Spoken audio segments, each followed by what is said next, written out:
कैसे हैं? कथामृत रसास्वाद कुशलः। भगवान की कथामृत का रसास्वादन करने में कुशल है कौन? श्री शौनक जी महाराज।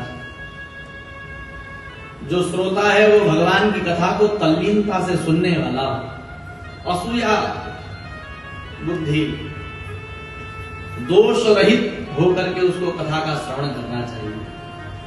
भगवान की कथा में, भगवान के दिव्य गुणों में, भगवान की विभिन्न लीलाओं में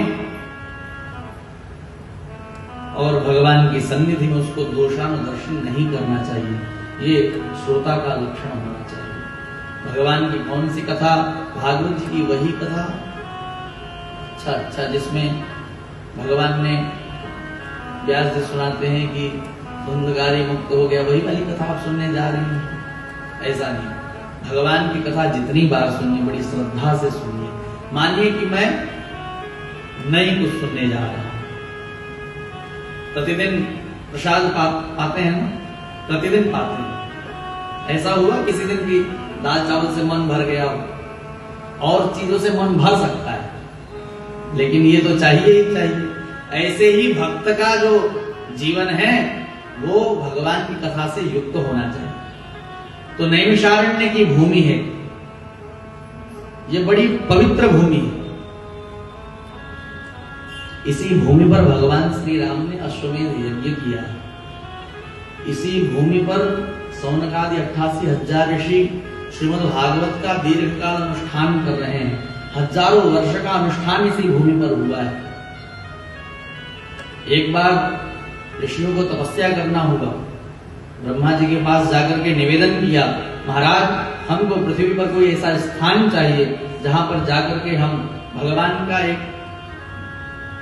की प्रसन्नता के लिए अनुष्ठान करना चाहते हैं, यज्ञ करना चाहते हैं, कथा प्रवचन सुनना चाहते हैं। ब्रह्मा जी महाराज ने चक्र छोड़ा और कहा, इस चक्र पृथ्वी के जिस सतह का स्पर्श करेगा, चक्र की नेमी जो सतह का स्पर्श करेगी, उसी भूमि पर आप जाकर के भगवान का यह दीर्घकालिक अनुष्ठान करिए।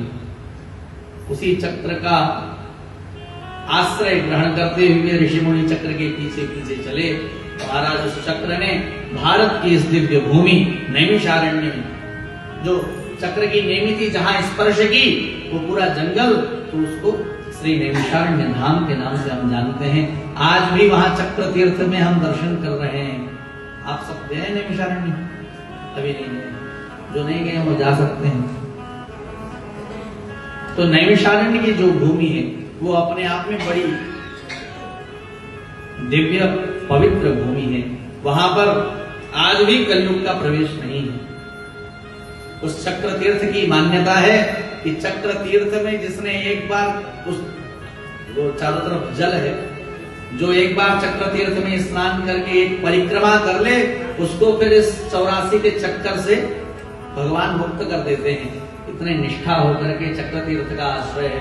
अयोध्या के पास में ही है, तो मान के चलिए हम नैमिष क्षेत्र के परिधि में आ ही रहे हैं। और अयोध्या तो साक्षात मोक्षपुरी है, मस्तक स्थानापन्न है। अयोध्या यस्य वैकुंठम, अयोध्या भी जिसके लिए वैकुंठ है। और सरयू विरजा नदी, और सरयू विरजा है। विरजा वैकुंठ में होती है। वैकुंठ में जो नदी है उसका नाम है विरजा। तो अयोध्या यस्य वैकुंठम सरयू विरजा नदी वासिनो नित्यलोकस्था तस्मै रामाय मंगलम। उन भगवान श्री रामचंद्र का सदा मंगल हो, ऐसे हम प्रार्थना करते हैं। क्योंकि ये कथा जो है इसके वास्तविक श्रोता तो भगवान ही है। अभी आएगा आगे, कृष्ण संतोष हेतुगम। कथा ऐसी होनी चाहिए जो भगवान को आनंद प्रदान करने वाली है। कथा के वास्तविक श्रोता हम लोग थोड़ी, कथा के वास्तविक श्रोता तो राघव है। हमारे कथा में तो हम लोग को बड़ी एक माता राम कहा जाता कि स्वामी जी कथा में नींद बहुत अच्छी है। इतना साउंड लगा हो फिर भी गजब की माया है भगवान की, है कि नहीं? थोड़ी देर में निद्रा देवी कहती है मैं आ गई हूं, अब तुम समाधि में स्थित हो जाओ। तो निद्राम समाधि स्थित हो। जितनी दवा की गोलियां नहीं काम करती उतनी कथा में बोलियां काम कर जाती महाराज। श्री भक्तवत्सल भगवान की जय। इसलिए बड़े ध्यान से सुनिए। कथामृत रसास्वाद कुशलः शौनको ब्रवीत्। श्री शौनक जी महाराज ने सूत जी महाराज से नैमिषारण्य की पावन भूमि पे 88,000 ऋषियों का प्रतिनिधित्व करते हुए उन्होंने भगवान की कथा को सुनने की जिज्ञासा करते हुए सूत जी महाराज से प्रश्न किया है।